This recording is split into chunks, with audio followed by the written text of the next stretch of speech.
mengalah untuk menang. Nah, ada sebuah hadis di mana Rasulullah Sallallahu Alaihi Wasallam bersabda, "Ana za'imun bi baitin fi rabadil jannah." Saya menjamin sebuah rumah atau bahkan sebuah istana di tengah-tengah surga. Ini Rasulullah menjanjikan, Bu, sebuah tempat tinggal di tengah-tengah surga, bukan pinggir-pinggirnya surga ini, Bu. Di tengah-tengah surga. Bagi siapa itu? Liman tarakal mira, bagi orang yang bisa meninggalkan perdebatan. Wa in kana muhiqqan, meskipun dia berada di pihak yang benar. Kita ini sebetulnya benar, Bu, benar. Ya, benar. Tapi pihak lain bersikeras dalam pendapatnya itu. Akhirnya apa? Timbul perdebatan. Daripada kita berdebat, lebih baik mengalah saja. Menangnya di mana? Satu, kita menang di dunia, tapi yang paling utama menangnya di akhirat. Yang kedua, dibangunkan, Bu, istana di surga. Menangnya di dunia apa? Kita tidak menghabiskan waktu untuk hal yang tidak bermanfaat. Coba kalau berdebat terus, habis waktu untuk berdebat. Akhirnya kita teralihkan dari perbuatan yang mungkin lebih bermanfaat kalau kita tinggalkan perdebatan itu. Ya, tidak usah, Bu. Mau berdebat dengan orang yang bodoh, itu tidak akan mengangkat kemuliaan kita. Ya, satu contoh. Yang kedua misalnya masalah harta. Nah, mengalun turun dalam masalah harta. Harta itu diharapkan tidak hanya halal, tidak hanya yang halal saja, tapi diharapkan harta itu baik. Karena ada itu harta, Bu, halal, tapi dia kurang baik meskipun halal. Nabi kan pernah ditanya, ayul kasabi atyab, perolehan harta apa yang paling baik? Apa jawaban Nabi? Amalur rajuli biyadihi, perolehan harta yang paling baik itu adalah harta yang diperoleh oleh seseorang dengan pekerjaan tangannya sendiri. Wa kullu bai'in mabrur, dan semua jual beli yang baik. Itu perolehan harta yang paling baik. Karena ada orang yang memperoleh harta bukan dengan pekerjaan tangannya sendiri, bukan juga melalui jual beli, tapi melalui apa? Misalnya melalui pemberian atau melalui warisan.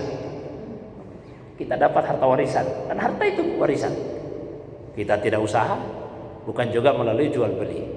Tapi ada warisan, Bu, yang diperoleh dengan bersih tegang, sampai konflik dengan saudara-saudara, dengan keluarga kita. Itu harta halal kalau hak kita, tapi dia tidak baik, paling tidak kurang baik, karena diperoleh melalui perdebatan. Maka lebih baik tanazul anil haq, lepaskan saja hak kita itu. Itu diantara makna mengalah untuk menang, atau contoh mengalah untuk sudahlah, daripada kita berdebat begini, rusak hubungan kekeluargaan, putus silaturahim, ambil misal aja itu harta. Coba kalau kita bersikeras, punya tidak, harus saya yang memiliki harta ini. Harta jatuh ke tangan kita, tapi harta itu adalah harta yang kurang baik.